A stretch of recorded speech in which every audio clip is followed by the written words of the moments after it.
नाही तुझ काही मागत संपत्ती, नाही तुझ काही मागत संपत्ती, आठवण चित्ती असू द्यावी, सरलिया भोग येईल शेवटी, पाया पिया भीती अनुसंधानी, आता मजसाठी आला आकारास, आता मजसाठी आला आकारास, रोकडी ही आस नाही देवा, सरलिया भोग येईल शेवटी, पाया पिया भीती अनुसंधानी, तुका म्हणे मुखी असो तुझे नाम, देईल तो श्रम देऊ काळ, सरलिया भोग येईल शेवटी, पाया पिया भेटी अनुसंधानी. काय म्हणतात महाराज? प्रस्तुत प्राप्त प्रसंगी निरूपण रूपी सेवे करता आलेल्या अभंगाच्या माध्यमातून जगद्गुरु तुकोबाराय पंढरीनाथाशी संवाद साधत असताना प्रारब्ध भोगाचा विचार अंतकरणामध्ये धरून आम्ही भोग संपल्यानंतर शेवटी तुझ्या जवळच येऊ, पण ते जवळ येण्याचं माध्यम म्हणजे तुझ्या चरणाचं अनुसंधान आहे.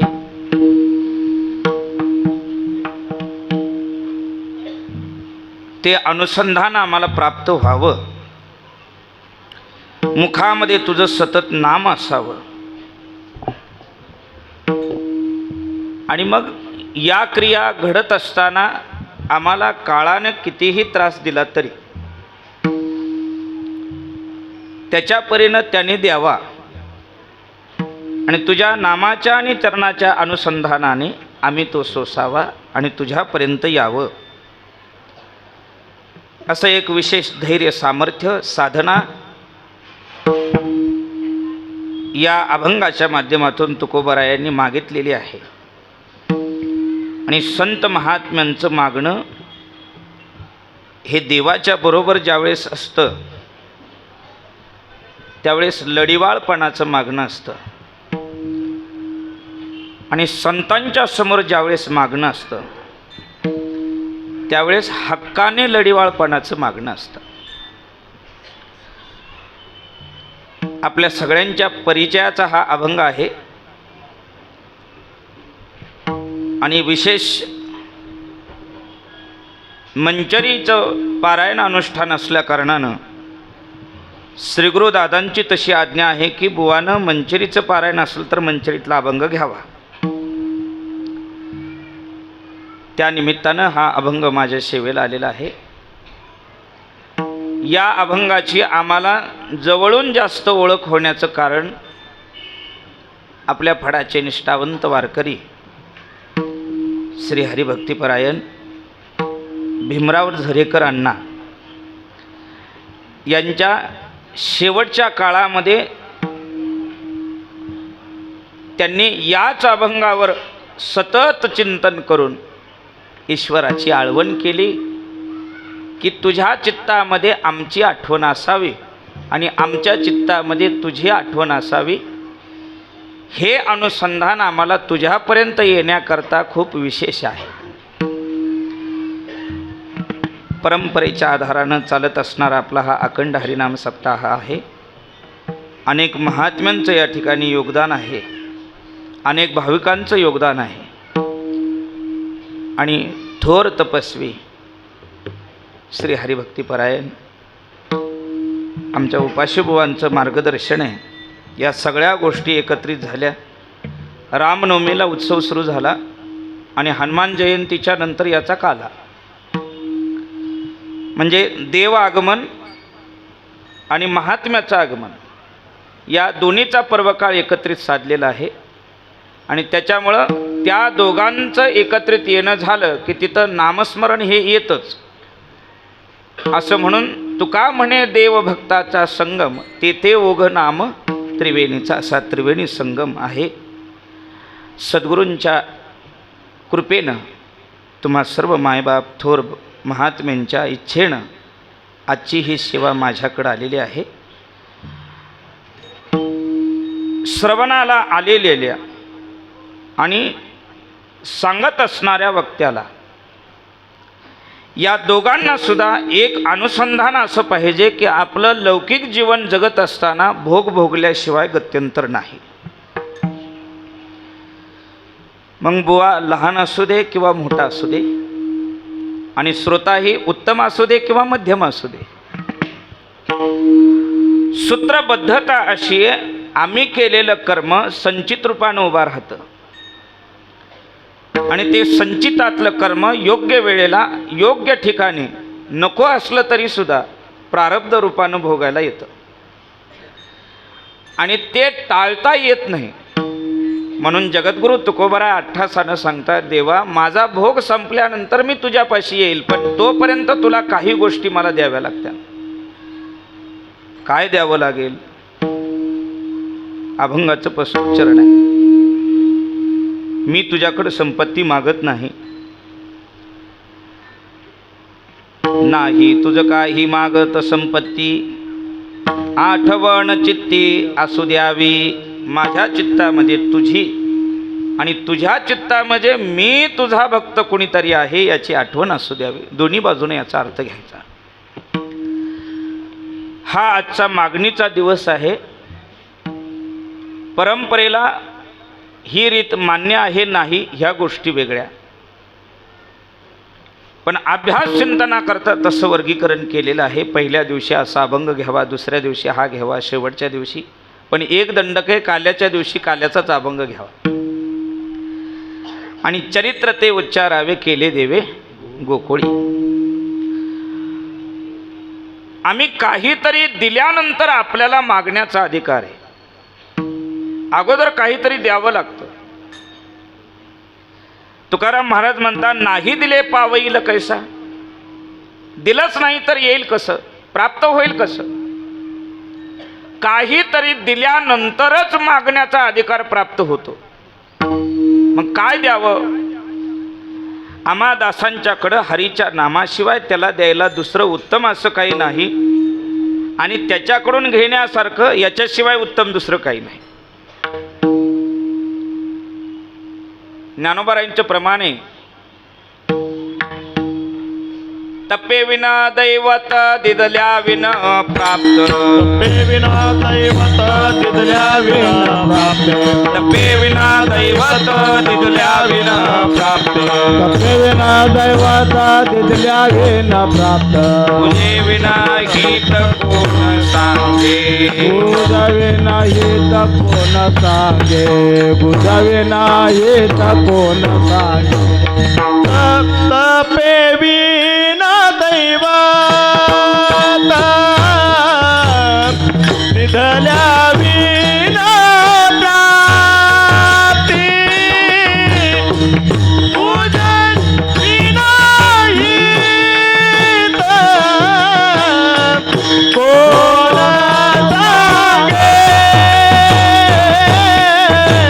तुझे विना हित कोण सांगे. तप्पे विना दैवत दिदल्या विना प्राप्त, तुझा विना हित कोण सांगे.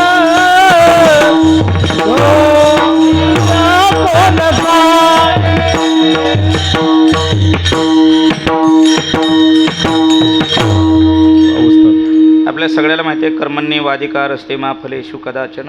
कर्म करायला पाहिजे, ते जे करण्याची इच्छा आहे ते करणं आणि जे न करण्याची इच्छा आहे ते न करणं, या सगळ्या आपल्यावर अवलंबून असणाऱ्या गोष्टी आहेत. पण काहीतरी केल्याशिवाय, त्या केलेल्याच्या माध्यमातून दिल्याशिवाय प्राप्त करून घेता येत नाही.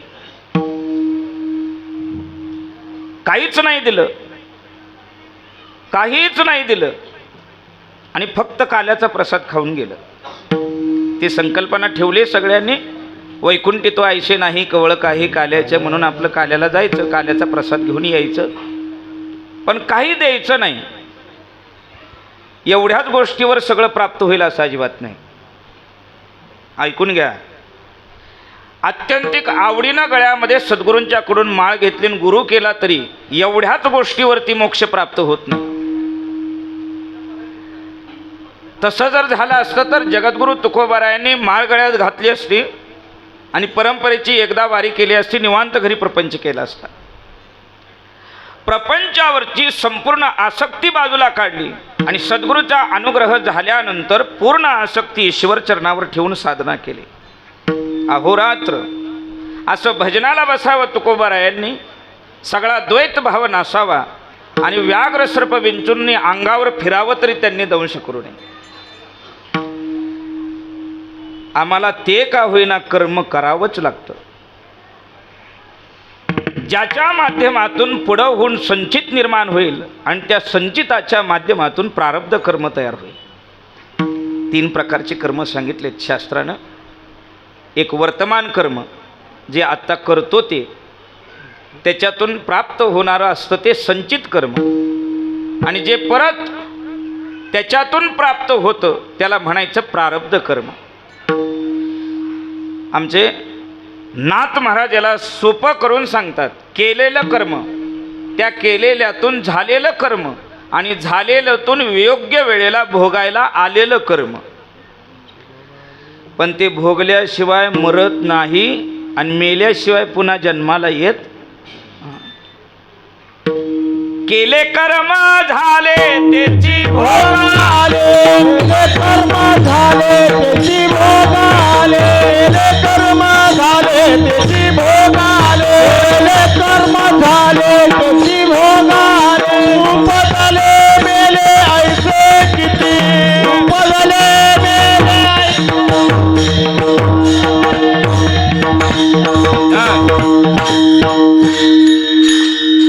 केले कर्म झाले त्याचे भोगाले. उपजले मेले ऐसे किती, उपजले मेले ऐसे किती, उपजले मेले ऐसे किती. बोला बोला सगळेजण. केले कर्म झाले त्याची भोगाले. उपजले मेले ऐसे किती, उपजले मेले ऐसे किती,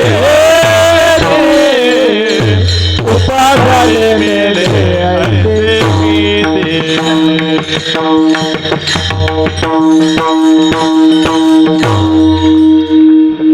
हे असं म्हणजे पडदेशी आवरून घ्या. त्यामुळं तयारीत राहा. असं बंदुकीत गोळ्या भरून खांद्यावर घ्या बंदूक, म्हणजे पडदेशी खटका दाबला की बुवा मरण. असं कारण अवघा काळ नाही जरी समयावरी जाणावे. घड्याळ कुठं पळायला लागले त्याच्याकडे बघितलं पाहिजे. आणि ते थोडे दिवस बरं वाटतं. आनंदभावाने खूप वेळ कीर्तन केलं, खूप वेळ कीर्तन केलं, खूप वेळ कीर्तन. अहो लय वेळ कीर्तन करतात हो, असं त्याचं रूपांतर वेगळं होतं. त्याच्यामुळे आपलं थोडक्या काळामध्ये जेवढा प्राप्त काळ आहे तेवढ्यातच घालीन लोटांगण, करीन पटांगण. पुन्हा हां लय लांबवलं बुवानं तर मग बाहेर गेल्यावर धोंड्यांनी फोडीन पाय त्याचे. असं ते पुढचं होऊ द्यायचं नाही. लवकर पटांगण करायचं. उद्या काल आहे ना. हां उद्या काला आणि काला झालं की हाला. पुन्हा जर तुम्ही उद्या इथं याल तर आम्हीच विचारू तुम्हाला का आला.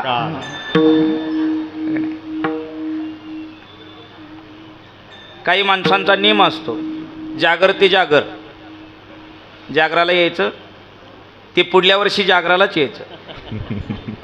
आणि काही माणसांचा नियम असतो काल्याला यायचं तेही पंगत बसल्यावर यायचं. पहिल्या पंक्तीला काला खायचा आणि पुढल्या वर्षी पहिल्या पंक्तीच्या काल्यालाच यायचं. असं विशेष तसं चाललेलं आहे. तुम्ही जसं वर्तमान काळामध्ये कराल तसंच संचितात होईल. आणि संचितातलं प्रारब्ध भोगामध्ये तेच भोगाले. केले कर्म झाले तेची भोगा आले. उपजले मेले ऐसे किती. एकंदरीत हा देह किंवा जीवदशेला येणं जे आहे ते कर्माच्या आधारावर आहे. आणि कर्माचा सिद्धांत प्रारब्धात ज्यावेळेस उभा राहतो ना त्यावेळेस तिळा एवढं कमी करत नाही. प्रारब्धाची कृपा कुणावर होत नाही, तिळा एवढं कृपा करून कमी करणार नाही. आणि प्रारब्धाचा क्रोधही कुणावर होत नाही, क्रोध करून तिळा एवढं जास्तही कुणावर करत नाही. जे आहे ते तंतोतंत. या प्रारब्ध कर्मामध्ये देव आणि देवाच्या सोबतीला असलेले त्याच्या नात्यातले जवळीकेचे किंवा देव सहाय्य केलेले नामदेव महाराज म्हणतात त्यांना कुणालाच सुटत नाही. संचित प्रारब्ध क्रियामान ह्या गोष्टी साधूला नसतात, पण जगाला मार्गदर्शन व्हावं याकरता भोगून दाखवाव्या लागतात.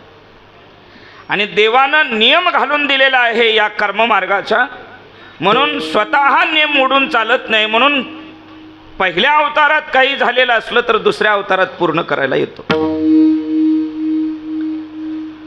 मग ते अनंत अवतार घेशी भक्ता कारणे हेही मान्य आहे, धर्मरक्षावया अवतार घेशी हेही मान्य आहे. यदा यदा ही धर्मस्य ग्लानिर्भवती भारत हे सुद्धा मान्य आहे.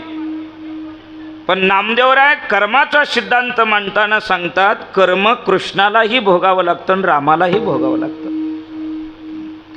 कर्म रे खारे तळे ना, कर्म रे खारे तळेला, कर्म रे खारे तळे ना, कर्म रे खारे तळेला, पान लागला जग जीवना, पान लागला जग जीवना, पान लागला जग जीवना, भय लागला जग जीवना, कृष्णे सांगितल्या गोपांगना, राजिया गोपांगना, कृष्णे सांगितल्या गोपांगना,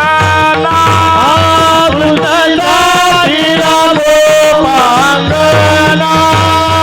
हे नारायणा प्रारब्धे,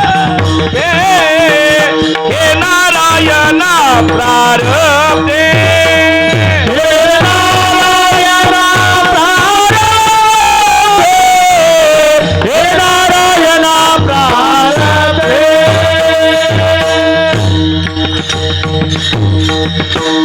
प्रारब्ध नावाचा म्हणजे प्रकरणाचा नामदेवरायांचा अभंगच आहे.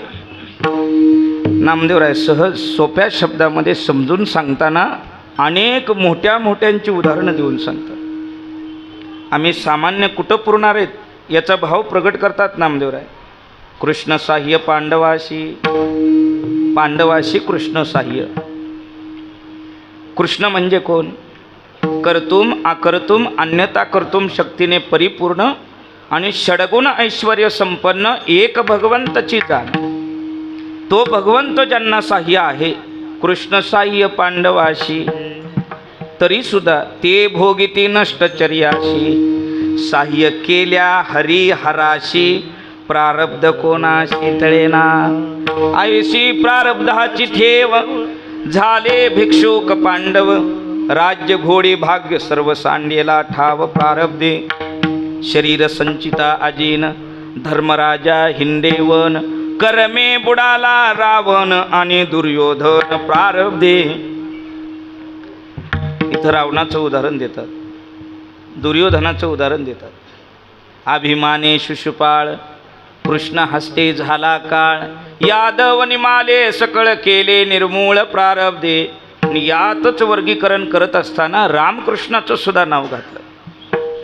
कर्मरेखा रे टळेना, बाण लागला जगजीवना, कृष्णे सांडिल्या गोपांगना, हे नारायणा प्रारब्धे. हे वाली आणि सुग्रीव हे दोघजण बंधू.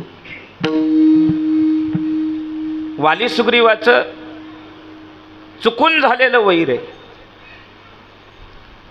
काय झालं, एका राक्षसाला मारायच्या निमित्तानं गुहेमध्ये वाली गेला आणि गुहेत त्या राक्षसाला मारलं, पण रक्ताचा पाट बाहेर आलेला बघितला की सुग्रीवाला वाटलं माझा बंधू मेला, म्हणून त्यानं शिळा लावली. हा बंधू परत बाहेर आला, शिळे दरवाजा फोडून किंवा लावलेला दगड बाजूला काढून. त्यावेळेस त्याच्या मनामध्ये भ्रम असा निर्माण झाला की मी मरावा आणि माझं सगळं राज्य एकट्याला मिळावं, या हेतूनं माझ्या बंधूनं मला कोंडून ठेवलं. काय नाही, नगरीमध्ये आले की धर की आपट भांडणच चालू झाली आणि त्या भांडणाच्या भीतीनं, माराच्या भीतीनं, मरणाच्या भीतीनं सुग्रीव पळाले. पण हनुमंताशी संग झाला, रामप्रभूची भेट घडवून दिली आणि मग एका दुःखाचे दोघं जण मिळाले, एका व्यसनाचे दोघं जण मिळाले, एका आवडीची दोघं जण मिळाली. तर मग त्यांचा संघ, त्यांची मैत्री होते. आवड वेगळी झाली ना, मैत्री टिकून राहत नाही. आवडी एक व्हायला पाहिजे. सुग्रीवाचं जे दुःख आहे ते रामाचं दुःख आहे. सुग्रीवाची बायको वालीच्या ताब्यामध्ये आणि रामप्रभूची सीतामाई रावणाच्या ताब्यामध्ये. आणि मग समानशिले विषणी सुसख्यम, समानशिले समान, बरं का, अशी समान असली तर घट्ट मैत्री होते. मैत्रीत काहीतरी खोट निर्माण झाली की मैत्री तुटून जाते. मग ती देवाची असू द्या नाहीतर आनंद बुवाची असू द्या, तिला तुटायला वेळ लागत नाही. विठोबार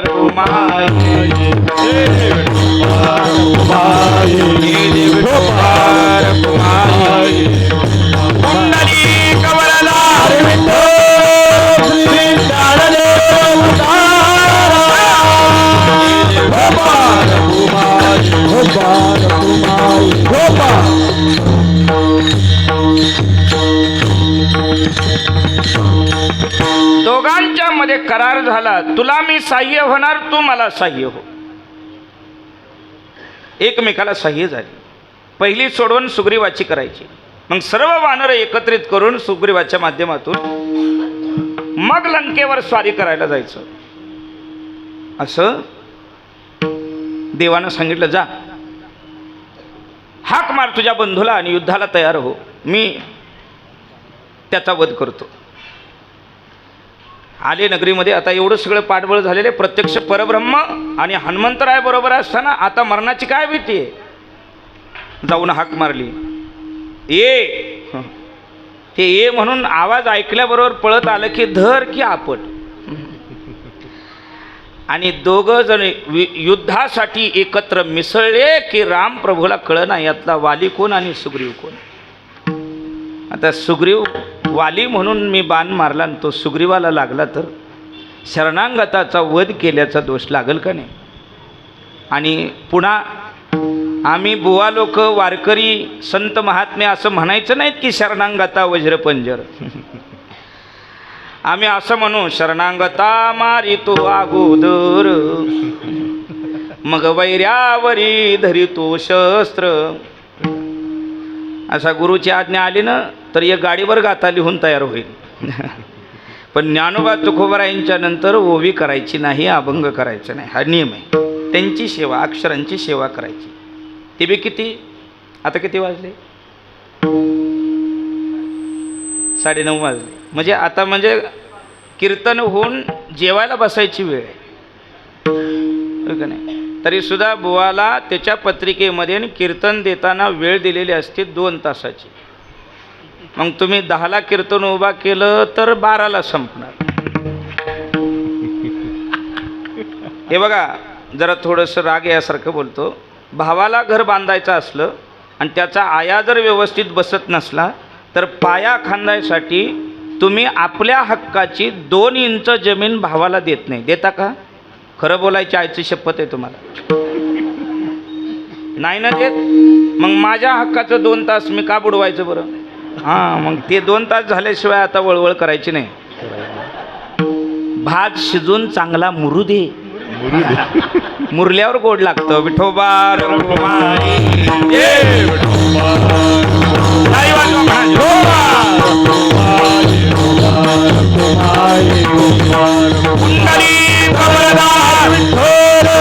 श्री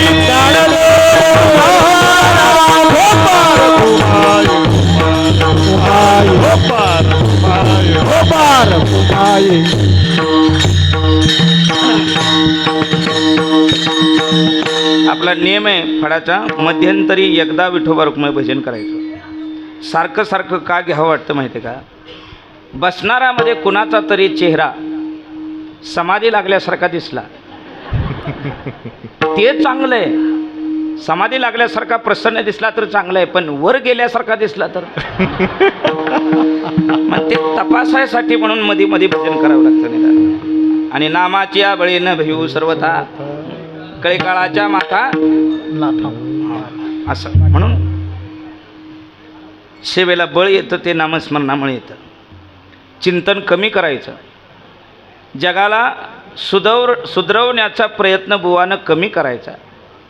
भक्ती प्रेमाविरहित इतरा गोष्टी न कराव्या, प्रेम भरे वैराग्याच्या वृत्ती विवराव्या. मग कधी कधी अभंग बाजूला राहील, चिंतन चाललंय ते बाजूला होईल आणि भजन वेगळं होईल. सगळं वेगळं वेगळं होऊ द्या, पण तत्त्वज्ञानानं काहीतरी जगाला मार्गावर आणण्याचा प्रयत्न मी करीन अशा आग्रहानं उभा राहिला तर नित्य ज्ञानी अभिमानी वाढतं, असं होऊन जातं.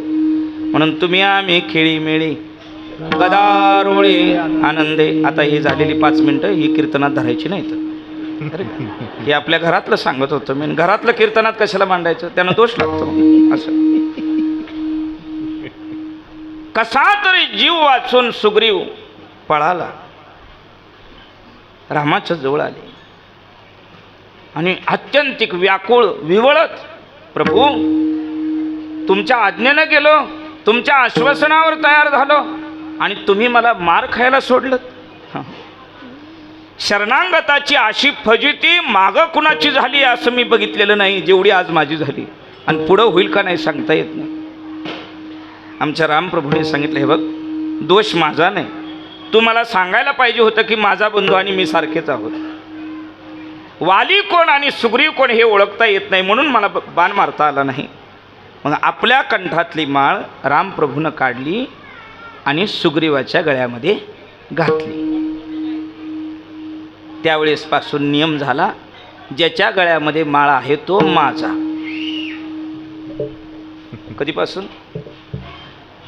हां, देवानं आपल्या गळ्यातली माळ काढली आणि सुग्रीवाच्या गळ्यात माळ घातली. मग ती माळेची जी ओळख आहे का नाही, त्या ओळखीवरून सिद्ध झालं की ज्याच्या गळ्यात माळ आहे तो कुणाचा? माझा. हे फक्त मी सांगतो. ह्याच्यावर एक वर्षभर चिंतन करायचं आणि पुढल्या वर्षी माळ घालायची. पण वर्षभर मरणार नाही याची तुम्हाला गॅरंटी असेल तर बरं का. शाश्वती, त्याला इंग्लिशमध्ये काय म्हणायचं? गॅरंटी. असेल तर. नसेल तर उद्या काला झाला की पंढरीला जायचं आणि माळ घालून यायचं. माळ घातलेली आहे तो माझा.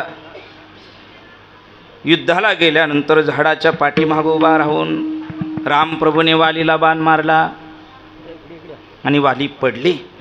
एवढा मोठा वीर खाली पडला. रामप्रभू जवळ गेले, आत रुतलेला बाण काढला, आपली मांडी दिली वालीला आणि त्यावेळेस वाली बोलला, देवा धर्माच्या स्थापनेकरता तुम्ही अवतरित झालेला आहात. वालीनं जाणीव करून दिली, प्रभू तुमच्या हातून काहीतरी कर्म चुकतंय बरं का. धर्माच्या स्थापनेकरता अवतरित झालात, पण तुमच्या हातून आज अधर्म झाला. कारण क्षत्रियाचा नियम नाही की पाठीमागून बाण मारावा. तुम्ही आज मला मारला. झाडाच्या मागं उभा राहून तुम्ही बाण मारावा. तर तुम्ही म्हणजे कोण सामान्य आहे का? कुणीतरी तस्करी करायला आलेला चोर म्हणजे तुम्ही नाही. कुणीतरी प्राण घेण्याकरता आलेला म्हणजे तुम्ही नाही. तुम्ही म्हणजे प्रत्यक्ष परब्रह्म आहे. विश्व ज्याच्या अधिकारामध्ये चळतं वळतं तो अधिकारी म्हणजे तुम्ही आहात. आणि मग का बरं एका व्याध्यासारखा मला बाण मारला? दोहा आहे ना आमच्या तुलसीदासांचा, धर्म ही तू अवतरी हो गोसाई, मारे हो मोत एक व्याधी के नाही. काहीतरी पशुला मारल्यासारखं मारलं. आणि तिथं वालीचं वाक्य असं मुखातून निघालं, मला माहीत आहे प्रभू कौशल्याचं दूध पिणार पोरग असा अधर्म करणार नाही, पण नक्कीच कौशल्याच्या गैरहजेरीमध्ये तुम्हाला एकदा का होईना कैकईनं दूध पाजलं असावं, त्याचा हा परिणाम आहे बरं का. पोरं बिघडल्याचा परिणाम त्यांच्यावर दोष नाही, कुणाचीही असू द्या. अधिकाऱ्याची असू द्या अनाधिकाऱ्याची असू द्या, पोरं बिघडली हा दोष पोरांच्यावर नाही, कुणावर आहे? संगोपन करणारावरती आहे. इथं पोरांचं कर्तृत्व असतं आणि अधिकार आईच्या दुधाचा असतो. हे विषय सोडून सांगतोय मी तुम्हाला. आता जे सांगन ते कीर्तनाच्या वेळेमध्ये धरायचं नाही. कारण एक आईच तिनं ठरवलं तर जननी जने सो भक्त जने या दाता या शूर. आईने ठरवलं तर जगामध्ये सर्व दानशूर असतील. आईने ठरवलं तर जगामध्ये सर्व भक्त असतील. आणि आईने ठरवलं तर जगामध्ये सगळे वीर असतील. आई ठरवत नाही त्याचा परिणाम आहे. आई ठरवत नाही त्याचा परिणाम आहे. काय? भल्या भल्या दारुड्याची पोरं चांगलं कीर्तन करायला लागलेले आहेत. अनेक दारुड्यांची दारू सोडवलेली आहे. आईच्या संगोपनाचा, बापाच्या संगोपनाचा परिणाम काय? भल्या भल्या दारुड्याची पोरं चांगलं कीर्तन करायला लागले, जगाला व्यसनमुक्तीत आणि उभा करायला लागले. आणि भल्या भल्या बुवाची पोरं, पुढचं तुम्ही म्हणायचे म्हणा काय? भल्या भल्या बुवांची पोरं सहज बापाने कमवून आणलेल्या कीर्तनाच्या पाकिटावरच्या पैशावर दारू प्यायला लागले. कशाचा परिणाम आहे? संगोपनाचा परिणाम आहे. हा झालेला वेळ कीर्तनामध्ये धरायचा. विठोबा रकुमारी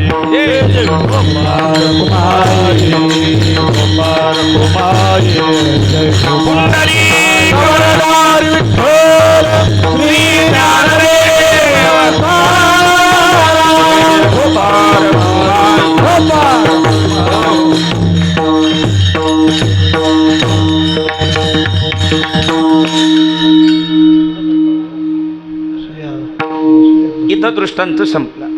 वालीचा प्राण गेला. वाली हा सूर्याचा पुत्र आहे.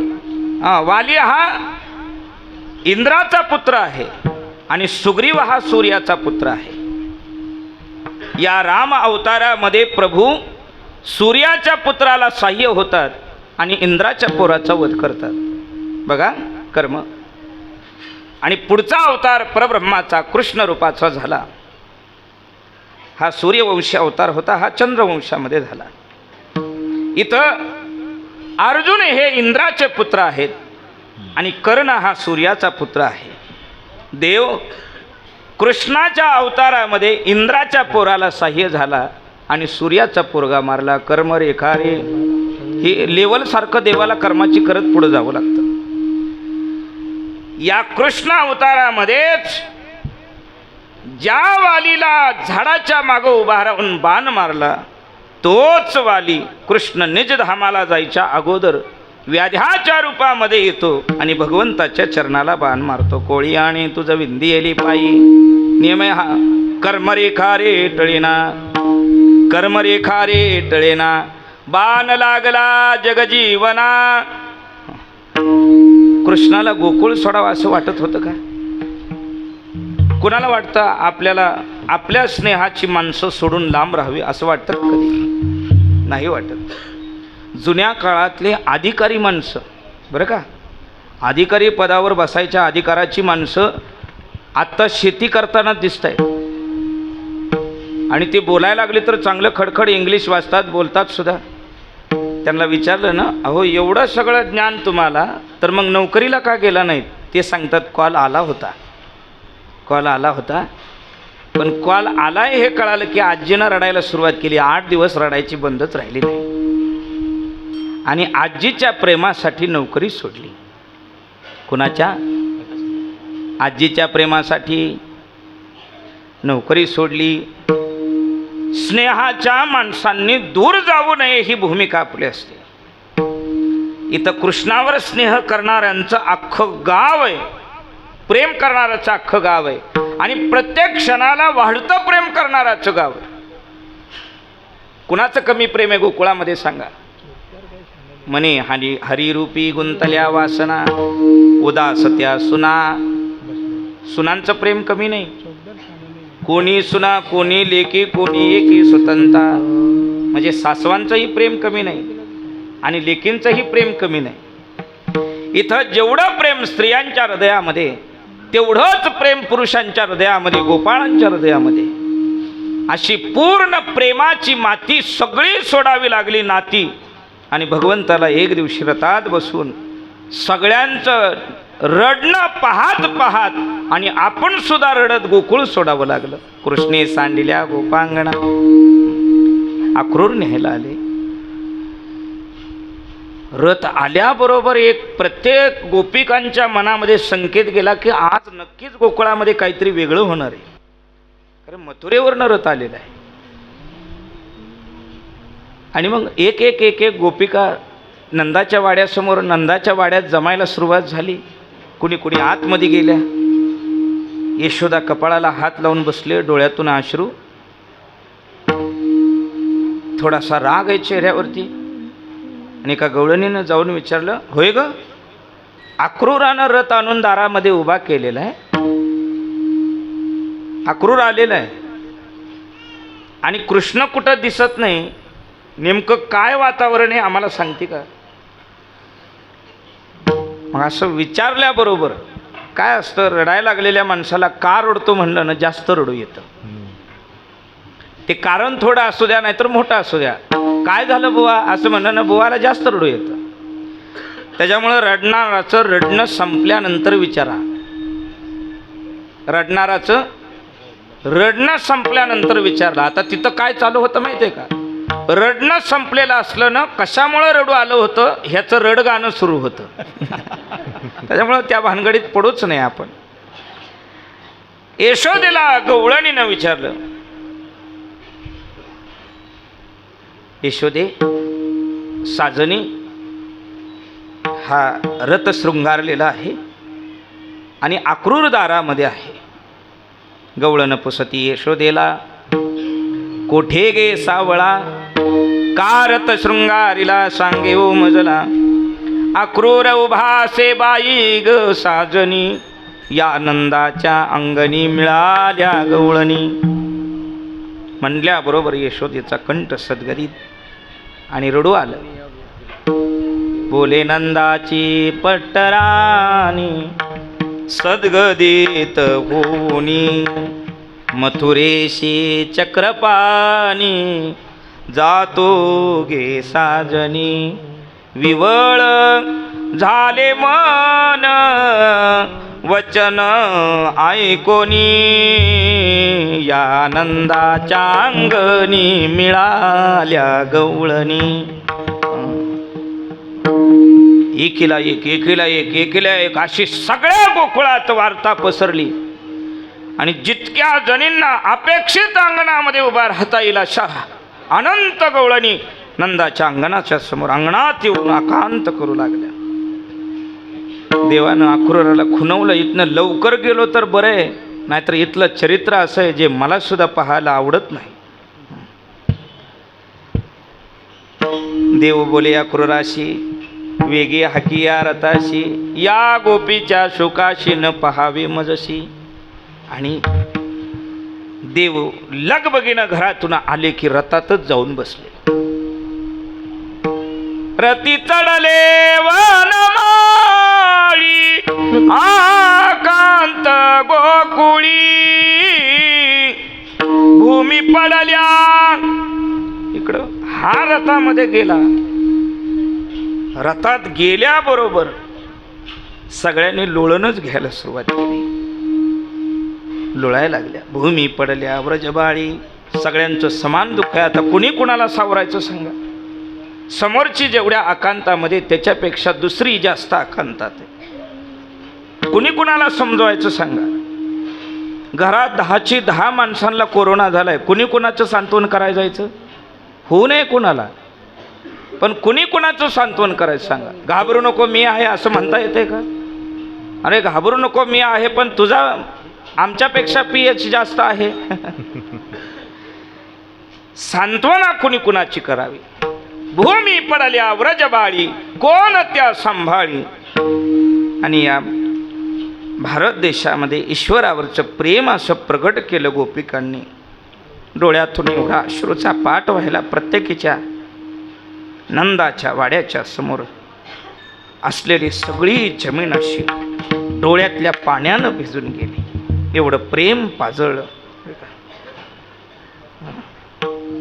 नयनीच्या उदकाने भिजली धरणी, या आनंदाच्या अंगणी मिळाल्या गवळणी. हो, एवढ्या प्रेमाची माणसं, एवढ्या अधिकाराची माणसं, पण कृष्णाला ते गोकुळ सोडावं लागलं.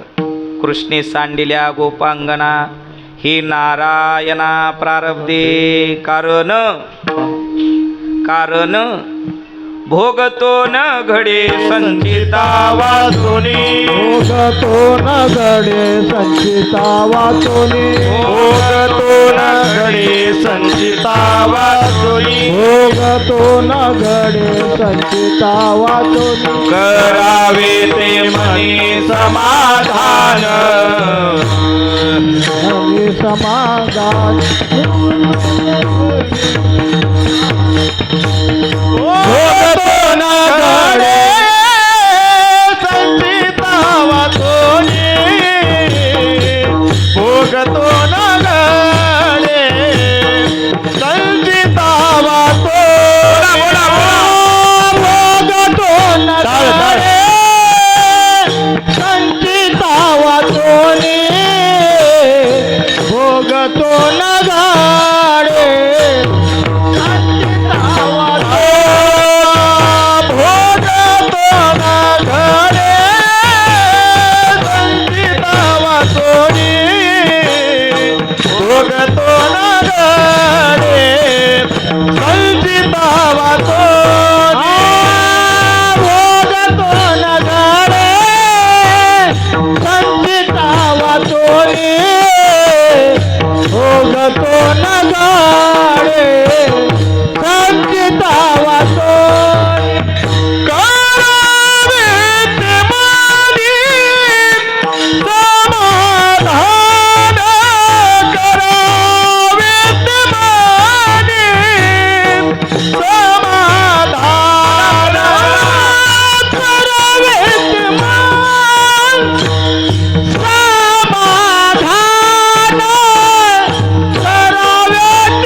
भोगतो न घडे संचिता वाचून.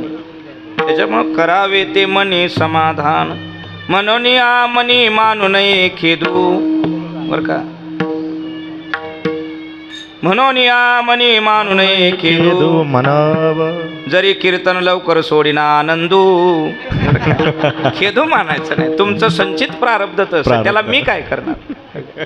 म्हणून मनी मानू नये खेदू, म्हणावा गोविंदू वेळोवेळा. प्रारब्ध कर्मातून समाधान वृत्ती प्राप्त होण्याकरताचं हे साधन आहे नामचिंतन, ईश्वर चरणाचं अनुसंधान. हे क्षत्रिय म्हणून अवतार आहे रामप्रभूचा. दोन अवतार एका प्रकाराचे झाले. दो जलचर दो वनचर दो विप्र दो राजा, बौद्ध कलंकी अवतार लिया भक्तजनों के काजा.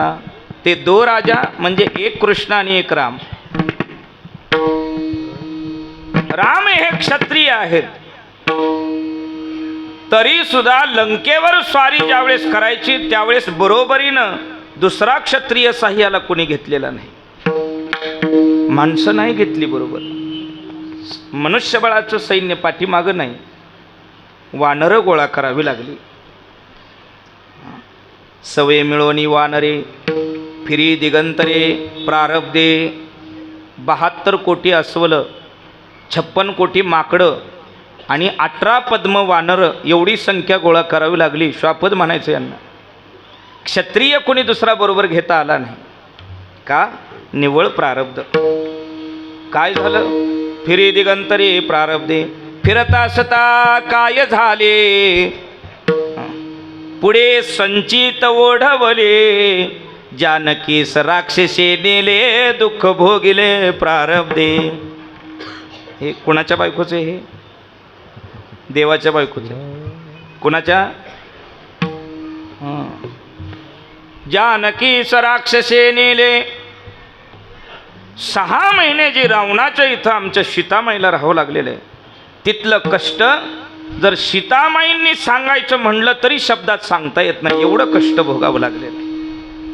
रामवियोग एवढा सहन करावा लागला 6 महिने. त्या रामवियोगाचं वर्णन करताना महात्म्यांचं सुद्धा वचन असं निघालं की यथार्थ वर्णन करण्याकरता आमचं शब्द कमी पडतात. कुणाच्या बायकोनं सोसावं हे? देवाच्या बायकोनं.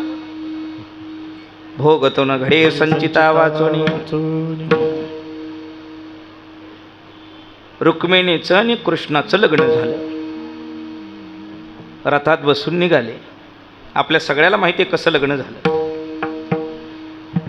रथात बसून निघाले. जाताना दुर्वास ऋषींचा आश्रम लागला आणि कृष्ण म्हणले, रुक्मिणी महात्म्याचा आश्रम आहे आणि यांचं दर्शन घेऊन पुढे जाऊया, कारण आपलं आजच लग्न झालेलं आहे. भावे सद्गुरूचे पदांबुज धरा चित्ती स्मरा असं म्हणले का नाही. महात्म्यांच्या दर्शनाला लग्न झाल्यावर आवर्जून जावं, पण लग्न झाल्यावर महात्मा असल्याचा आव करू नये. हे वेगळंच सगळं. ते लग्नाच्या आधी बुवा वेगळा आणि लग्न झाल्यावर वेगळाच पुन्हा. ती म्हणले जर दर्शनाला नाही गेलो तर त्यांना राग येईल आणि आपल्याला काहीतरी शाप देतील. या गोष्टी करता दोघं दर्शनाला गेले. पुढं कणिक आणली का? मला वाटलं गुलाबजामच आणले. विठोबा रखुमाई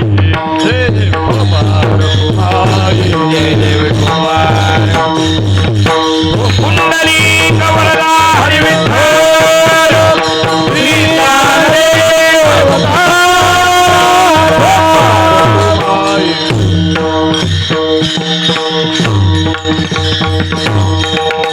आता इथं असलेल्या सगळ्यांच्या पेक्षा लहान मी आहे. माझी लवकर दाढी पिकली म्हणून तसं समजू नका मी म्हातारा आहे. पण लहान मी आहे. बाबा एवढे गुलाबजाम खा पण कीर्तन लवकर सोड. मला असं वाटलं ते. आणि वाटीतनं आणले ना चांगल्या. आजकाल पकवाजाही आणि पकवाजाला कणिक देणाराही कणकीची मर्यादा पाळत नाही. अवघड आहे. ती गोळावर केलेली कणिक आहे, त्याच्यातला अर्धा गोळा राहिला तर पकवाजाला अशी अक्कल येत नाही की हा गोळा व्यवस्थित चोपदाराकडे द्यावा. तो श्रोत्यांच्या कोणाच्या तरी पायाखाली तुडवल. ही पकवाजाला लावायला असू दे नाहीतर आपल्या गालाला लावायला असू दे, ती एक अन्न आहे हे पकवाजाची अक्कल त्याला चालवू देत नाही. मूर्खाचं लक्षण आहे. या महाराष्ट्रातला उत्तम प्रकारचा 1 नंबरचा अधिकारी पकवाजा असला आणि त्याच्याकडून जरी ही गफलत होत असली तर तो मूर्खच आहे.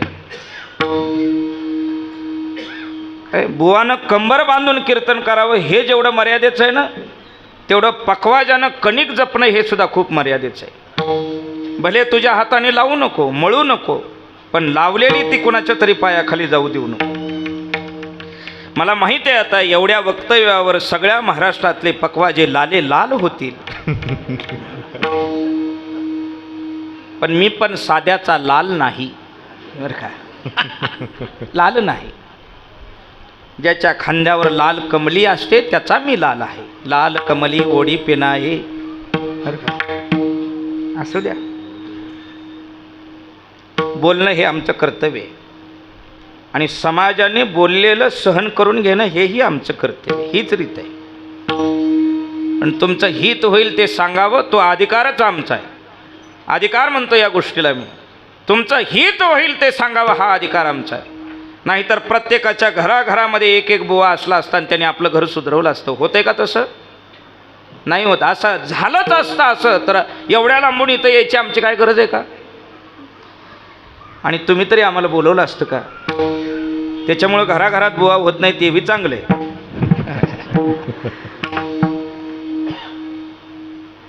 रथातून दोघ जण उतरले. कोण? पकवाजान कणिकवाला. कृष्ण आणि रुक्मिणी. पुढं कृष्ण, पाठीमाग रुक्मिणी. मर्यादा. महाराजांचं ध्यान लागलेलं आहे दुर्वास ऋषींचं. आणि यांनी जाऊन हात जोडले. दासाचा प्रणाम स्वीकार करा स्वामी. आणि त्यांनी डोळे उघडले तर आत ज्याचं स्मरण चालू होतं तो बाहेर उभा राहिलेला होता. आत हरी बाहेर हरी. किंवा बाहेर धाकुटी मूर्ती उभा असा खाली वाकून. अरे अचानक कसं काय येणं? मी तर तुला बोलवलं नाही. बोलवल्याशिवाय बुवानं सुद्धा कोणाच्या घरला जाऊ नये. बोलवल्याशिवाय बुवानं सुद्धा कोणाच्या घरला जाऊ नये. नाहीतर त्याचा आनंद बुवा होतो. हां, त्याची किंमत राहत नाही बरं का. ते म्हणले महाराज आवर्जून तुमच्या दर्शनाला आलो. म्हणले कारण काय? म्हणले माझं लग्न झाले. लाजून. लग्न झाल्या लाज येते. 1 वर्षभरापर्यंत दोघंही निर्लज्ज असतात. 1 वर्षभराच्या नंतर पहिल्यांदा सलज्ज असतात आणि वर्ष झालं की पुन्हा निर्लज्ज असतात. काय पहिल्या वर्षाला त्यांनी बोलायचं, आपण बोलायचं आणि त्यांनी ऐकायचं. नियम. हा, आपण बोलायचं. पाणी देता का? हो आले आले. हां हां आले. दुसऱ्या वर्षाला त्यांनी बोलायचं. प्यायचंय का पाणी? मी विष पेन पण तुझ्या हातचं पाणी पिणार नाही. घरातली घरात चालू असतं. म्हणजे तिने बोलायचं, आम्ही ऐकायचं. आणि 3ऱ्या वर्षाला दोघांनीही बोलायचं ना अख्ख्या इचलकरंजीने ऐकायचं. तिथं आलेला एक लांबचा आलेला बुवा असू दे नाहीतर जवळचा असू दे त्या दोघाला सुद्धा सोडायचं नाही. बुवा थांबा जरा. ही अशीच रीत असते का? सांगा सांगा सांगा. 12 वाजेपर्यंत हा कीर्तनाला जातो. मी एकटीनं घरी काय करायचं? बुवा सांगा. 12च्या नंतर गेलं तरी ही दरवाजा उघडत नाही. मी बाहेर एकट्याने काय करायचं? आणि बुवाचं जगणं 12 गाव बोंबलत फिरायचं. आता त्यांनी कुणाच्या बाजूने बोलायचं? अवघड आहे सगळं. ती बुवावर म्हणायची शांत राहा शांत राहा. कीर्तनात सगळं सांगतो असं म्हणायचं. वेळ टाळून जायची. कीर्तन झाल्यावर पुन्हा दोघं येतात. तुम्ही कीर्तनात सांगता म्हणला तर एक सुद्धा गोष्ट काढली नाही. कारण काय? हे तर आता पुन्हा दोघांची भांडणं मिटलेली असतं आणि बुवावर आलेलं असतं. म्हणून कीर्तन झालं की बुवानं आपलं गाव सोडावं. गावात राहू नये. आणि काल्याचं कीर्तन झाल्यावर तर अजिबात राहू नये. हां, नाहीतर 7 दिवस काय काय झाले त्या सगळ्याचा कालवा एकट्यालाच ऐकावा लागतो. परदेशी इकडं काल्याचा प्रसाद घेतला ना दुसरा पाय एसटीतच पडला पाहिजे आपला. असो विठोबा रखुमाई जय विठोबा रखुमाई कुंडली हरी विठ्ठल श्री ज्ञानदेव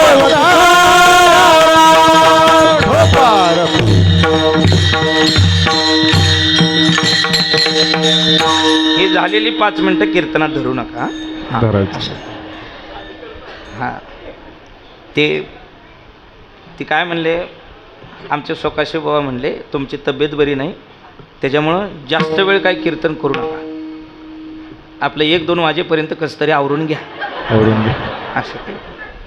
त्याच्यामुळं मला वडीलधाऱ्यांचं म्हणणं मान्य करणं हे आमचं कर्तव्य आहे. आद्य कर्तव्य त्यांचं ऐकणं हे. आमच्या उमेशने सांगितले जास्त काय नको, 2-3 तासात आवरून घ्या सगळं काय असेल ते, उगाच कशाला वेळ लावायचा. एक दिवशी असं व्हावं, कीर्तनाला उभा राहावं आणि श्रीगुरूंचा फोन यावा, मी सांगत नाही तोवर कीर्तन सोडायचं नाही. किंवा उपास्यबुवांनी असं म्हणावं, मी जरा जाऊन येतो आणि मी आल्याशिवाय परवानगी द्यायची नाही, आणि त्यांनी डायरेक्ट उद्या सकाळी 7लाच यायचं. काय होईल बरं, काय होईल? तिथून पुढं मरेपर्यंत मला परत तारीख मिळायची नाही. जाऊ द्या, हा वेळ कीर्तनात धरू नका. असो, कुठं गेला होता, मी न बोलवता का आला? कुणाचं हे? दुर्वास ऋषी विचारतात. कुणाला? कीर्तनाला. कृष्णाला. कृष्णाला विचारतात. कृष्ण लाजून म्हणले, लग्नाला गेलतो. होय, बर बर, कुणाच्या? माझ्याच गेलतो. तुझ्या गेलता? मग वरात कुठे, वराडी कुठे, गाव कुठे? एकटाच? नाही म्हणजे लग्न तशा पद्धतीचं होतं. कशा पद्धतीचं होतं? बुवाने खोलवर कीर्तनात सांगू नये अशा पद्धतीचं होतं. ज्याचं लग्न जमत नाही त्यानं मनापासून ग्रंथ वाचावा अशा पद्धतीचं होतं. रुक्मिणी स्वयंवर, लग्न होत नाही त्यानं वाचायचं असा एक नियम आहे आपल्याकडे. कवर वाचायचं, जवळ लग्न होत नाही तोवर. मग ह्या जन्मात होऊ दे नाही तर पुढच्या जन्मात होऊ दे, ग्रंथ सोडायचा नाही. बरं का? ते म्हणले मोक्षाचे ते आम्हा नाही अवघड, पण जवळ मिळत नाही तोवर साधना सोडायची नाही. आणि एकदा मिळालं पण जगत कल्याणासाठी जगात उतरल्याशिवाय राहायचं नाही. प्राप्तार्थता झाली, निष्कामता पावले, तया कर्तव्य असे उरले लोका लागे. असो, कुणाची मुलगी? आता ये त्रिकाल ज्ञानी विचारतात. कोणाला? त्रिकाल ज्ञानी विचारतात त्रैलोक्याच्या मालकाला, कुणाची मुलगी आहे? ती म्हणली भीमकाची. बर, कुठं आहे? हे काय? असं बाजूला झालं की त्यांनी असं वाकून नमस्कार केला. चांगलं बघितलं. बर म्हणले. म्हणले कृष्णा, लग्नाला जाताना कुठल्या मार्गे गेला होतास? म्हणले इचलकरंजी मार्गे पंढरपूर. मग इचलकरंजीतच माझा आश्रम आहे हे तुला माहिती होतं का नव्हतं? म्हणजे असं सांगतोय. इथलं दुर्वास नाहीत, आणि असलं असतं तर आम्ही इथं आलो नसतो. दूरवास. ते म्हणले स्वामी याच मार्गे गेलो, आणि मग लग्न झाल्यावर सांगायला आला माझं लग्न झालंय म्हणून. ते जाताना का सांगितलं नाही माझ्या लग्नाला चाललोय म्हणून? कृष्णाला काही बोलायचंच कळेना. शब्दशून्य वृत्ती कधीतरी होत असते, आणि ती वृत्ती होते त्या देवाला भक्तांना प्रश्नाचं उत्तर देत असताना आणि भक्ताला देवाची स्तुती करत असताना. तुका म्हणे वाचा राहिली कुंठीत, भक्त स्तुती करता काय वानो आता नपुरे ही वाणी मस्तक चरणी. शांत उभा राहिले प्रभू. आणि दुर्वास ऋषी म्हणले शांत उभा राहून चालायचं नाही, तुला याची शिक्षा भोगावी लागल. म्हणले काय शिक्षा आहे? एकच शिक्षा आहे, 11 वाजेपर्यंत कीर्तन सुटायचं नाही. ती म्हणले एक शिक्षा आहे, मला द्वारकेला घेऊन जावं लागेल. कृष्ण म्हणले आनंद आहे, चला. रथ शृंगारलेला ऐताच आहे, घेऊन आलेलो आहे, बसा रथामध्ये. आणि दुर्वास ऋषी रथामध्ये बसले, कृष्ण रुक्मिणी बसायला लागले की दुर्वासाने सांगितले ए थांब, तुम्ही दोघांनी रथात बसायचं नाही. मग हे दोन्ही घोडे सोडा. एका बाजूला रुक्मिणी आणि एका बाजूला कृष्ण. असा रथ ओढत तुम्ही द्वारकेला न्या. आता अनंत ब्रह्मांडे उदरी हरी हा बालक नंदा घरी.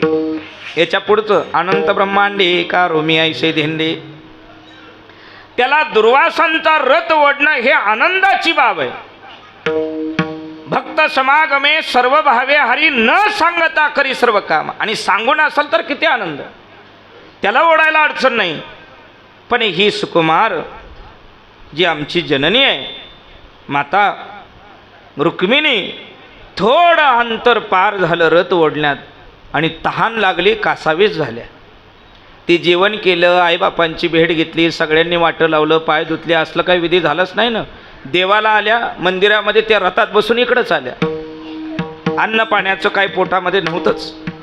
तहान लागले, भगवंताकडं बघितलं, खुनवा खुनव झाली किंवा संकेतात कळालं यांना पाणी प्यायचे. भगवंतानं रथ थांबवला, डाव्या पायाचा अंगठा दाबला जमिनीला, त्याच्यातून गंगेची धार बाहेर पडली आणि रुक्मिणी पाणी प्याली. ऐकताय ना तुम्ही? रुक्मिणी पाणी प्याली. महाराज ध्यान लावून जप करत रथात बसलेले. पाणी पिऊन झालं की पुन्हा रथ चालू झाला आणि रथ चालू झाल्यानंतर महाराजांनी डोळे उघडून विचारलं, ए का थांबला होता? हे थांबल्याबरोबरच विचारायचं का नाही का थांबला म्हणून? म्हणजे अशी काही माणसं असतात आपल्या बरोबरीने सुद्धा ज्यांच्यापासून लय लांब राहावं, दुर्वास बरं का. व्हायच्या चूक होणार आहे हे त्यांना माहीत असतं, तरी सुद्धा झाल्यावर सांगतात असं का केलं. काय कुठला अधिकार चालवलेला असतो त्यांच्या बुद्धीनं देव जाणे. इथं का थांबला असं विचारलं. देवानं सांगितलं रुक्मिणीला तहान लागली होती म्हणून थांबलो. मग पाणी पाजलं. कसं? प्रक्रिया सांगितली. पाणी पाजलं आणि जे दुर्वास ऋषींना क्रोध आला, अनंत युगच्या युग आम्ही तपश्चर्या करावी, कधी आमच्या खाण्यापिण्याची एवढी काळजी केली का रे तू? केली का? रामयुगामध्ये जेवायला घातलं आणि कृष्णाचं युग लागलं, ज्यावेळेस तुझं नगर वाचवायचं होतं त्यावेळेस पडणारा शिळाधारी पाऊस एका बाजूनं शेषानं अडवला, एका बाजूनं सुदर्शनानं अडवला आणि सगळा ओघ त्या पाण्याचा मी पिऊन संपवला. रामाच्या युगामध्ये अन्न खायला घालावं आणि कृष्णाच्या युगामध्ये पाणी पाजावं. आम्हाला योग याची मानसी उमरडोनी जाई हे अधिकाराने तो सांगावं आमच्यासाठी. आणि आज लग्न करून आणलेल्या पोरीवर तुझं एवढं प्रेम, माझा शाप आहे तुला. त्रैलोक्यात जो भोग भोगायला मिळणार नाही, बघायला मिळणार नाही, तो सहज तुझ्या द्वारकेमध्ये भोगायला मिळेल. स्वर्गातले देव सुद्धा दिव्य भोगा करतात द्वारकेत येऊन राहतील, पण द्वारकेमध्ये गोड पाणी प्यायला मिळायचं नाही, खारट होईल. माझा शाप आहे तुला. कुणाला शाप आहे हा? देवाला शाप आहे हा. संत सेवेमध्ये देव चुकला तर देवाला शाप मिळतो. गुरु सेवेमध्ये बुवा चुकल्यावर बुवाला काय काय होत असेल बुवाचं सांगतोय मी. म्हणून ते पूर्वीची अधिकारी माणसं म्हणायची, अरे जनीच्या डोक्यातल्या वा व्हा पण गावगाव बोंबलत फिरणारा बुवा होऊ नका. लय दोषाचं जीवन बुवाचं. एवढ्या शापावरती दुर्वास ऋषी थांबले नाहीत, पुढं बोलले. रुक्मिणी आईसाहेबाकडे बघितलं आणि सांगितलं, सकाळी लग्न करून आलेली तू आणि आणलेली तू, अरे तुझ्यावर एवढं प्रेम, माझा शाप आहे तुम्हाला. 12 वर्ष तुम्हाला एकमेकाचं तोंड पाहता येणार नाही. किती वर्ष? 12 वर्ष. कृष्णानं आज्ञा केली. द्वारकेत पोहोचायच्या अगोदर विश्वकर्माने द्वारकेच्या बाहेर जवळजवळ 2.5 किलोमीटरच्या अंतरावरती एक महाल बांधला रुक्मिणीसाठी एकांतामध्ये.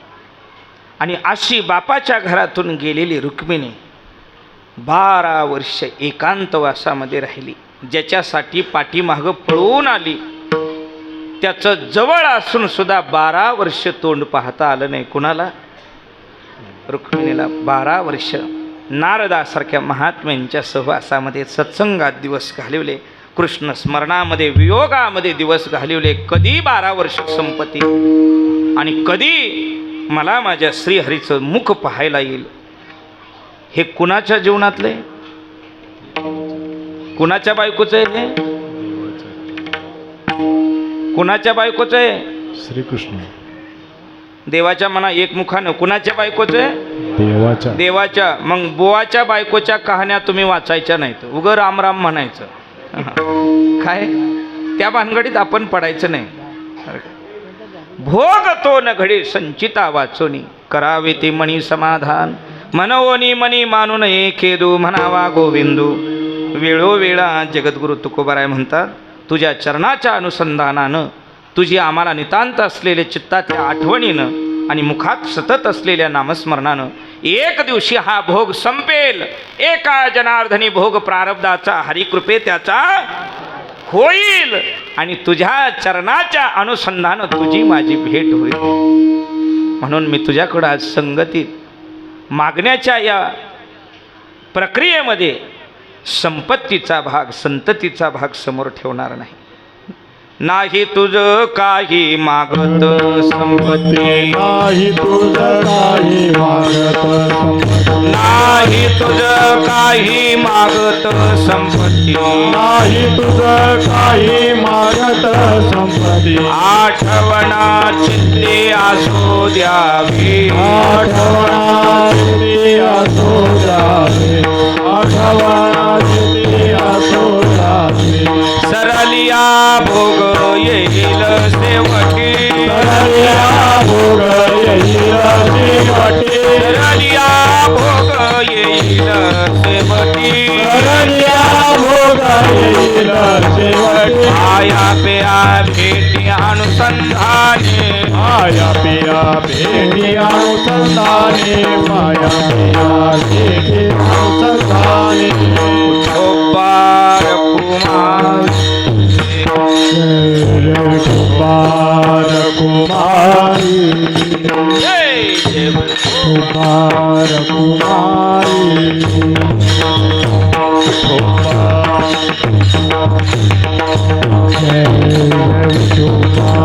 कुमारी.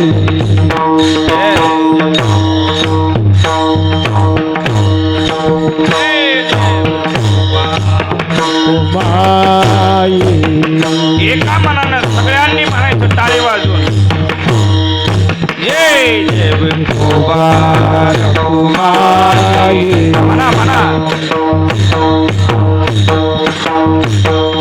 जय जय विठोबा कुमारी,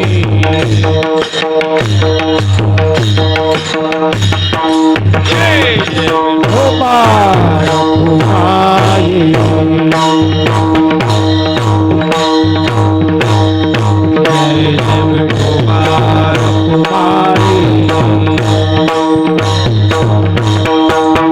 टाळी वाजवा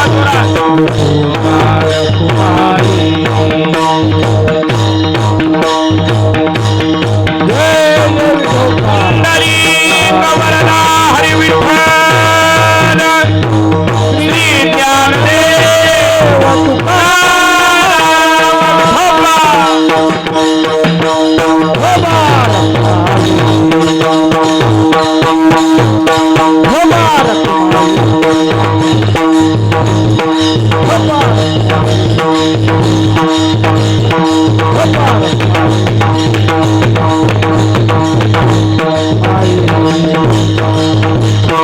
Gopal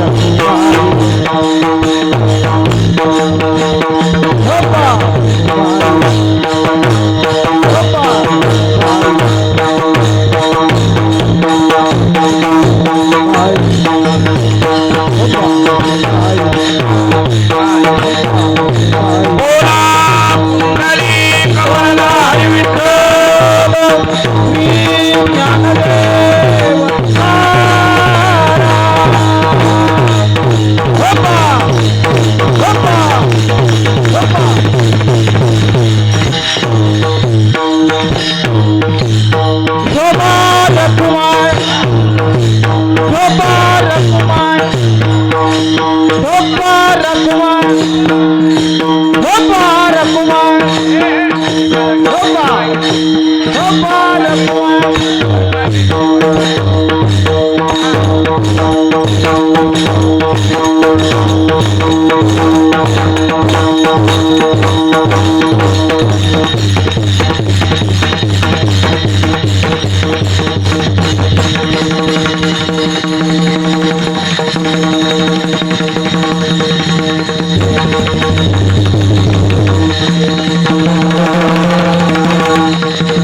पुंडलिक वरदा विठ्ठल श्री ज्ञानदेव तुकाराम.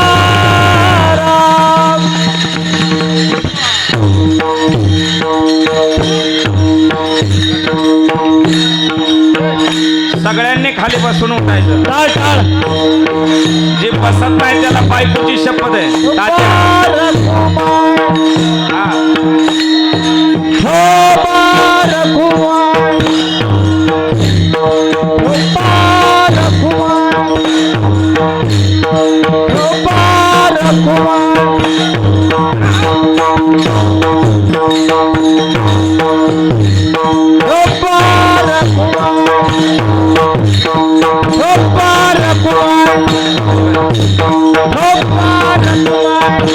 आधी बसायचं.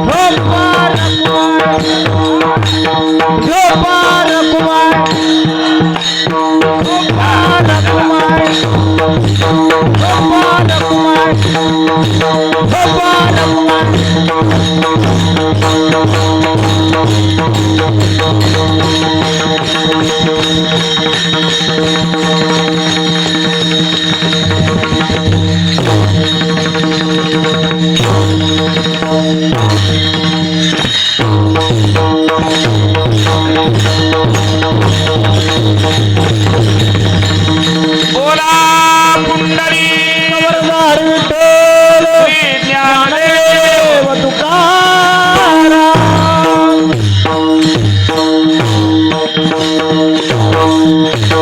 सरलिया भोग येईल शेवटी पाया पिया भेटी अनुसंधाने. तुकाराम महाराज म्हणतात, आता मजसाठी आला आकारास. देवा, अनेकांच्यासाठी अवतार रूप धरून आलात, तसं माझ्यासाठी याल अशी माझी काय अपेक्षा नाही. आता मजसाठी आला आकारास, रोकडी ही आस नाही देवा. सरलिया भोग येईल शेवटी पाया पिया भेटी अनुसंधाने. भोग कधी संपले हे सांगता येत नाही. एकंदरीत भोग भोगण्यासाठीच देह प्राप्त होतो. आगा कर्मी जे उरावे तेही सुखदुःखी फळावे, तया ते भोगावया यावे देहा एका. एका कशाचाही असल, कुणाचाही असल, माणसाचाच असल असं नाही. देह प्राप्ती म्हणलं की काहीतरी संचित आहे, प्रारब्ध रूपानं भोगायला प्राप्त झालेलं आहे. सगळ्यात मोठी जमेची बाजू 184 योनीमध्ये फक्त माणसाच्याच योनीत आल्यानंतर भजन करता येतं आणि प्रारब्धाचा नाश करून घेता येतो. शरीरा येणे सरे, येणेची सरे शरीरे किंबहुना एर झारे चिरा पडे.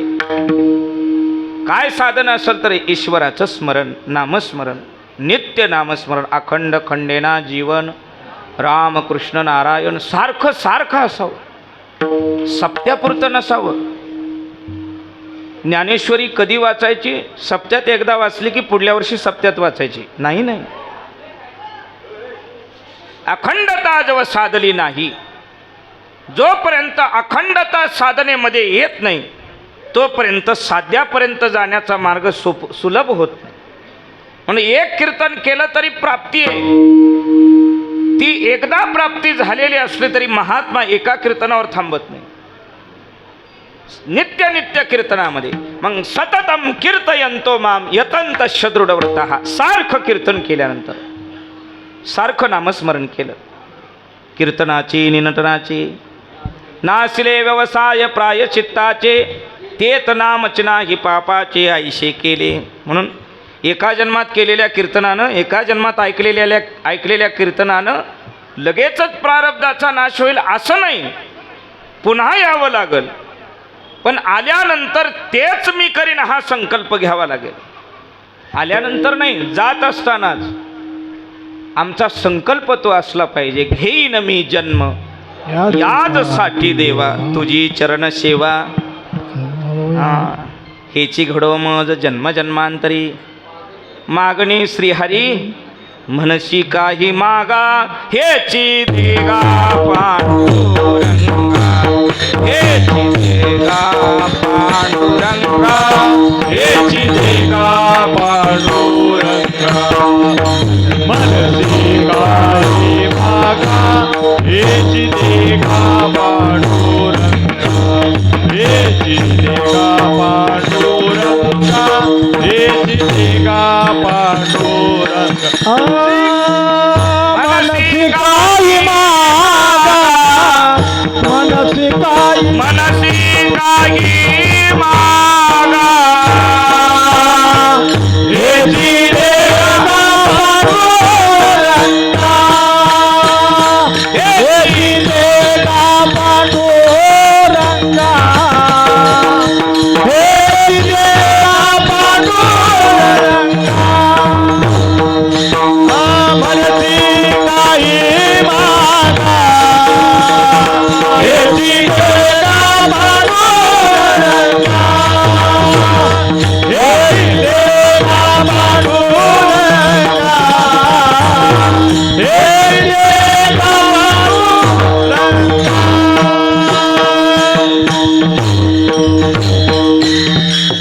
बघा, प्रपंच करत असताना संसारामधलं प्रारब्धावर अवलंबून आहे ते नको असलं तरी येतं, पण परमार्थ ईश्वर प्राप्ती ही अट्ठासानं करावं लागतं.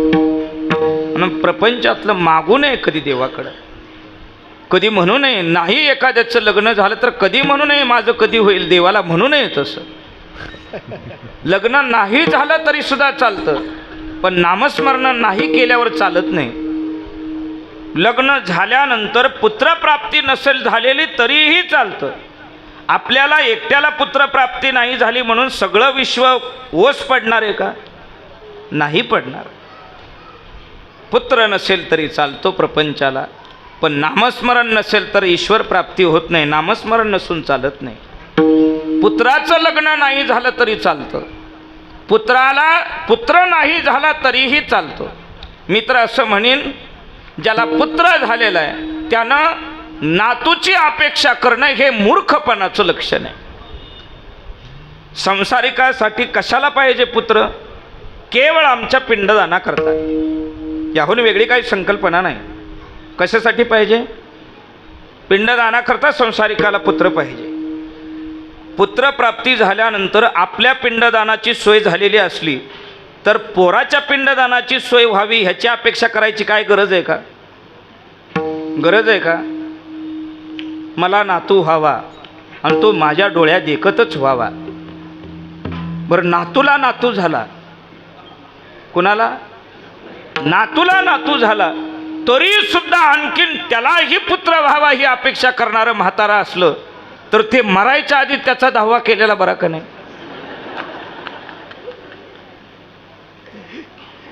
संसारामध्ये प्रारब्धानं येणाऱ्या गोष्टी सोयीनुसार हाताळाव्या.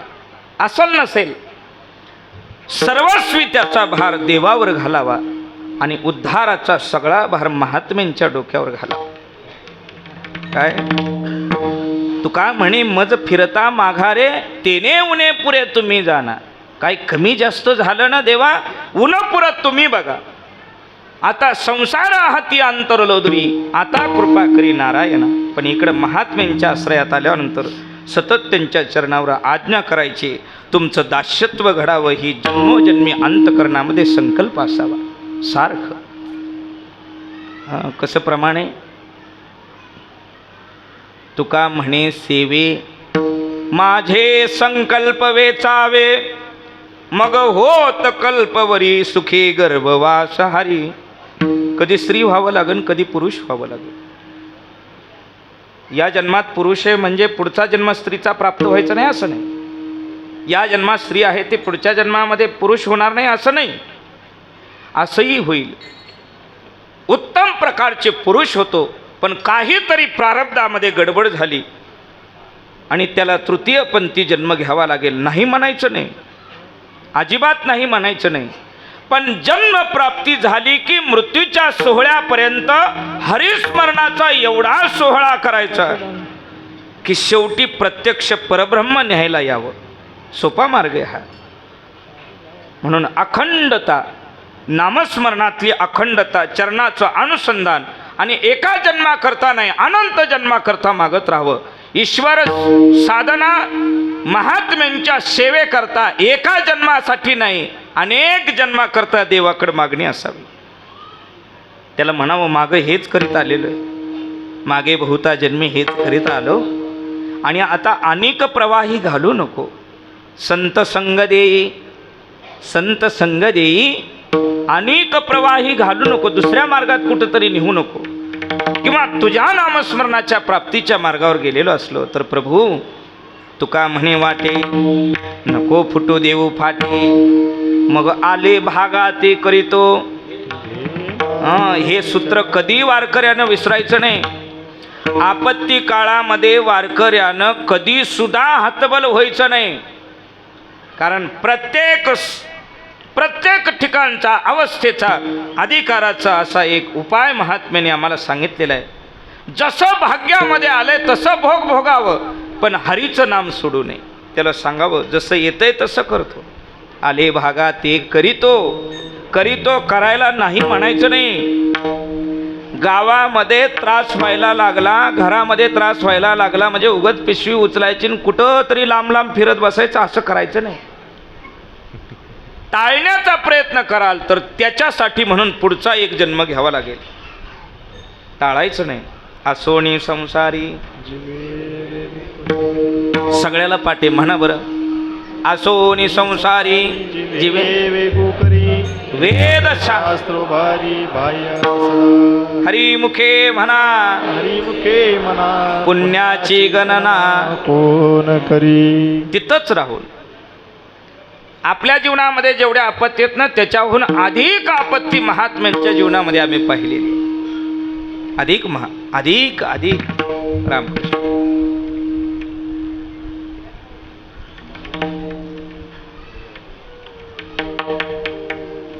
तुमच्या माझ्या मोक्षाच्या मार्गावरची अडचण बाजूला करण्यासाठी ज्या ज्या महात्म्यांचं योगदान झालेलं आहे त्या महात्म्यांच्या जीवनामधल्या अडचणी आपल्या अडचणीपेक्षा कितीतरी विशेष, मोठ्या मोठ्या. मी मागेही सांगून गेलो की श्रीगुरुदादांचा जो बाल्यकाळ होऊन गेला, त्यांचा जो काळ होता त्या काळामध्ये एक एक दिवस चूल पेटायची नाही वाड्यामध्ये, एवढी हालाकीची परिस्थिती होती. या इचलकरंजीमधल्या आत्या आम्हाला सांगायच्या, आनंद आम्हाला बाप्पा आठाने किंवा रुपया द्यायचे, मग आम्ही त्याच्या महाद्वारातल्या लाह्या आणायचो आणि 8 भावंड एकत्रित बसून खायचो. हे कुणाच्या घरचे? अधिकारी फडकऱ्याच्या घरचे. अधिकाराचा फड. काही निर्णय घ्यावा असा वाटला तर ईश्वराला सुद्धा त्यांची काही वचनं मान्य करावी लागली असा अधिकार ज्यांच्या कुळाचा आहे, आजही करतो असा अधिकार ज्यांच्या कुळाचा आहे, त्यांच्या घरातलं हे वर्णन. आम्ही तुकोबाराय पाहिलेले नाही, पण ही पंढरपुरात असलेली जी फड परंपरेतली माणसं आहेत, 11 पिढ्या 16 पिढ्या हा संप्रदाय ज्यांनी जपलेला आहे. कुणाचं किती वर्ष झालं याचं गणित नाही लागायचं आणि आपण ते करू बी नाही. आपण म्हणूही नाही असं की नेमकं वास्कर फडावर मान्यता जास्त द्यावी की शिरवळकरावर जास्त मान्यता द्यावी. तुमच्या अंतकरणात असेल तो तुमचा, पण त्या सगळ्यांचा उद्देश एकच आहे की तुमचा मोक्ष मार्ग सरळ व्हावा. आणि याकरता म्हणून पिढ्यानपिढ्या त्यांनी जीव दिलेला आहे. देवोनिया जीव वडिली साधी याला. मग देहूकर असो आजरेकर असो, अनंत 365 होतील. रोज एका महाराजाच्या घरी जाऊन भजन करायचं म्हणलं नाही 1 वर्षसुद्धा कमी पडत. एका वर्षात 2-2 ठिकाणी भजन करावं, एका दिवसात 2-2 ठिकाणी भजन करावं लागेल. पण इतर लौकिक जीवन जगत असताना प्रारब्धानं येणाऱ्या भोगाला यांनी नाही म्हणलं नाही, पण सेवेत हरीचं अनुसंधान कधी दूर झालं नाही. आले भागा ते करीतो, तुझे नाम उच्चारितो. महाराजांची ही संकल्पना आहे. बघा, दृष्टांत ही जुनी मंडळी दृष्टांत सांगायची. एका वडाच्या झाडाखाली एक तपश्चर्या करायला बसला होता आणि एक चिंचेच्या झाडाखाली बसलेला होता. नारद महर्षी तिथून निघाले. आणि वडाच्या झाडाखाली बसलेला आहे. त्यानं विचारलं, महाराज तुम्ही वैकुंठाला गेला तर श्रीहरीला विचारा की मला मोक्ष कधी मिळणार. ठीक आहे म्हणले. चिंचेच्या झाडाखाली बसलेला आहे त्यानेही तसंच विचारलं, हरीला निरोप द्या की मला मूळ कधी येणार. तुका म्हणे मजा आठवा मूळ लवकरी पाठवा. गेले. नारद महर्षीने विचारून आले आणि श्रीहरीनं सांगितलं, दोघालाही निरोप द्या, ज्या झाडाखाली बसलेला आहात त्या झाडाला जेवढी पानं असतील तेवढे जन्म झाल्याशिवाय तुम्हाला काय मी भेट द्यायला येणार नाही. सगळ्यात जास्त पानं कुणाची? चिंचेची. हे वडाच्या झाडाखाली बसलेल्याला सांगितलं की बाबा, या वटवृक्षाची सगळी पानं पडल्याशिवाय, जेवढी पानं आहेत तेवढ्या पानाचा जन्म, तेवढ्या संख्येचं तुझं जन्म झाल्याशिवाय तुला श्रीहरी भेटणार नाहीत. असं म्हणल्याबरोबर त्यानं आपलं आसन गुंडाळलं, काकेत मारलं, म्हणलं सुखानं बायकोजवळ जाऊन प्रपंच केलेला बरा. कुणी एवढं जन्म घ्यायचं आणि एवढ्या जन्माच्या नंतर पुन्हा सारखं जन्मायचं, मरायचं, मग त्याची प्राप्ती व्हायची. एवढा वेळ कुठं असतो का? चिंचेच्या झाडाखाली बसलेल्याला नारदांनी जाऊन सांगितलं, म्हणले श्रीहरीचा निरोप आहे, या झाडाला जेवढी पानं आहेत तेवढे तुझे जन्म झाले की माझी प्राप्ती तुला होईल, मी दर्शन देईल. आणि असं सद्गदित अंतकरण झालं त्या तपश्चर्या करणाऱ्या महात्म्याचं. नारदांच्या चरणाला कडकडून मिठी मारली, सांगितली, हा निरोप तुम्ही जो सांगितला ना, ती म्हणजे मला आज तुम्ही संजीवनी दिलेली आहे. मला आज अशी खात्री तरी झाली की एवढ्या जन्माच्या नंतर का होईना माझं प्रभू मला भेटणार आहेत, मी ते अनुसंधान सोडणार नाही. एवढी जन्म घ्यायची अपेक्षा हृदयामध्ये केली ईश्वर प्राप्तीसाठी. संकल्प मनामध्ये झाला की श्रीहरी समोर प्रगट झाले. नारद म्हणले, फसवलंच आम्हाला तुम्ही. म्हणजे खोटं पाडलं ना, संत खोटं बोलत नाही, तुम्ही आम्हाला खोटं पाडलं. म्हणजे आता कुठं खरं बोलायला शिकलो होतो. असं ते म्हणले, हृदयाची त्याच्या झालेली जी स्थिती आहे, एवढ्या जन्मानंतर जी येणार ती आत्ताच आली, म्हणून पुढच्या सगळ्या जन्माचा हिशोब एकाच जन्मात करावा लागेल. असंच काहीच होईल म्हणून भागात आलेल्या गोष्टी कराव्या, पण नामस्मरण सोडू नये. नामस्मरणामध्ये एवढी मोठी ताकद आहे, ती ताकद सांगण्याकरता महाराजांनी आज थांबवलेलं आहे. परवानगी देऊन म्हणले, तुझी काय ताकद आहे ती पुन्हा बघ. आता आमची ह्याच्यातली ताकद संपलेली आहे. बरं का. म्हणून तुकाराम महाराज म्हणतात, तुका म्हणे मुखी असो तुझे नाम, मग देईल तो श्रम देव काळ. सारखं जन्माला घालील मारील, जन्माला घालील मारील, काही सांगता येत नाही. पण मुखामध्ये तुझं नाम असू दे, काय होईल? मुखात तुझं नाव असलं तर जन्म मरणाची यात्रा सुद्धा त्याचं आम्हाला दुःख देणार नाही. गर्भवाशी दुःख नाही, येता जाता हृदयी असता नाम तुझे. म्हणून सरलिया भोग येईल शिवटी, पाया पिया भेटी अनुसंधाने. सारखं सारखं आपली आपण सोडवण करून घ्यायची. कुणी कसं माऊलींचं प्रमाणे पाठ आहे ना सगळ्याला, आपुली आपण.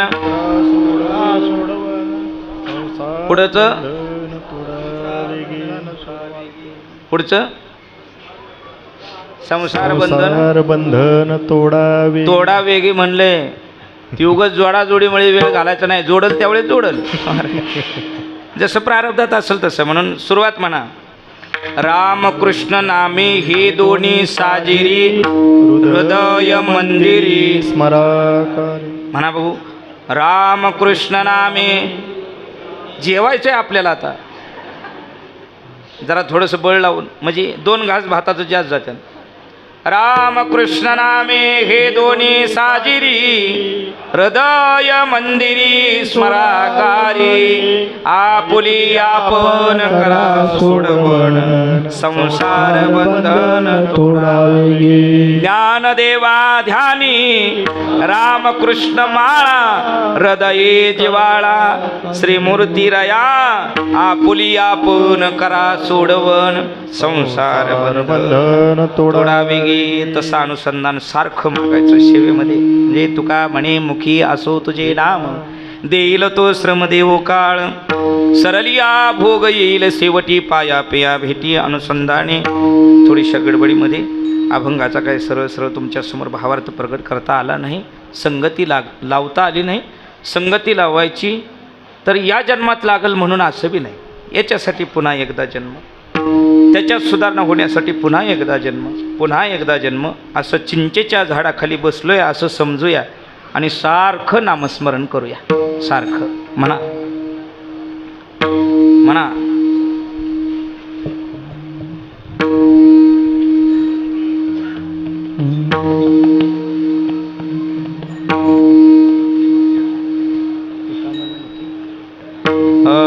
तुका म्हणे मुखी तुका म्हणे मुखी